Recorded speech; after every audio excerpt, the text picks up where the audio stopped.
Ils laissent tourner leur moteur, ou ils mettent la musique forte. Et les gens dans le bâtiment, ils ont peur de lui dire quelque chose. C'est normal, il est grand, il est costaud, personne ne lui parle. Lui, il sème le désordre, il gêne ses voisins, il gêne les personnes âgées, il empêche le malade de dormir, il sème le désordre et il est fier. Et il dit ici dans le quartier, il n'y a personne qui parle avec moi. C'est vrai, personne parle avec toi. Mais Yom al-Qiyamah, tu vas rendre des comptes. Et ces gens-là, ils se plaindront à Allah de ton comportement. Allah, il n'aime pas les injustes. Donc voilà comment on doit, mes chers frères et sœurs, méditer le Coran. Ce travail-là, cet exercice, c'est quelque chose qu'on doit tous faire. Si on veut changer, qui est guidé vers la voie la plus droite?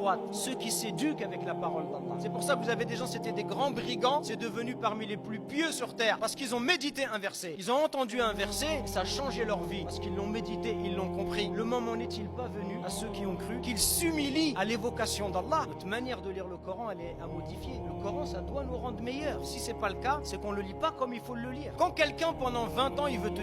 Et au bout de 20 ans, cette personne, elle te présente ses excuses, elle vient te voir et tu te comportes avec lui comme si ces 20 ans n'avaient jamais existé. Qu'est-ce qu'il y a dans un cœur qui agit comme ça? Par Allah, je vous le demande.